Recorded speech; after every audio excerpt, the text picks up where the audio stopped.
अस्सलामुअलैकुम सामिन किराम। 16 रबीउल अव्वल है, 23 अक्टूबर है। हाल ही में जमीयत उलमा हिंद के कौमी सदर और उम्मुल मदारिस दारुल उलूम देवबंद के सदर मुदर्रिस मौलाना सैयद अरशद मदनी दामत बरकातहुम का एक इंटरव्यू मंजर आम पर आया है, जो मौजूए बहस बना हुआ है। जिन लोगों ने पूरा इंटरव्यू सुन लिया है, गालिबन उनकी गलत फहमी का इजाला हो गया है। मौलाना अरशद मदनी का ये इंटरव्यू और भी बेहतर हो सकता था अगर सब कुछ पहले से तय होता।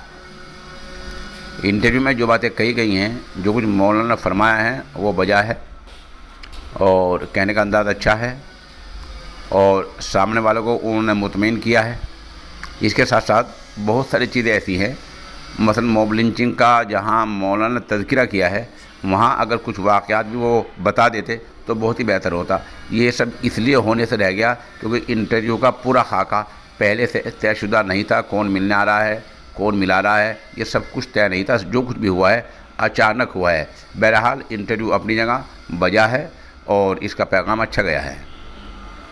ये जो नफरत की सियासत है, मैं ये समझता हूँ कि ये हिंदुस्तान के लिए बर्बाद करने वाली है। हम इस नफरत मतलब ओवैसी की सियासत नहीं और भी लोगों, क्या आप ये समझते हैं कि ओवैसी फिरका परस्त है और हिंदू फिरका परस्त नहीं है? कौन है? नहीं, मुझे तो कोई नहीं दिखता। आपको नहीं दिखता है, मगर आप चश्मा लगा के देखिए कौन है। एक भी आदमी ऐसा नहीं जो ओवैसी की भाषा में हिंदू में बात करता। मैं कहता हूँ इतनी मॉब लिंचिंग हुई है, इन मॉब लिंचिंग के अंदर कितने मुसलमान गए, उनको गिनो, क्यों नहीं इसके खिलाफ कानून लाते? एक भी नहीं हुई। क्या झूठ, गलत बोलते, एक भी नहीं, गलत बोलते। वो आपसी विवाद थे जो कि हिंदू मुसलमान में क्या आप किसी में भी होते हैं। मैं कहता हूं अगर आपसी विवाद ही थे तो फिर जमा हो करके इस तरीके पर मुसलमान या हिंदू को कत्ल करना, आप इसकी तायीद करते हैं क्या? कानून, मैं किसी को मारने का तो कभी समर्थन नहीं करता। ये तो आप क्योंकि इसलिए पत्रकार बना हूं। नहीं तो कर रहे हो यार। और जो हो रहा है मुल्क के अंदर, जिस तरह बांट दिया है हिंदू और मुस्लिम के अंदर, ये चीज इस मुल्क को तबाही की तरफ ले जाने वाली है,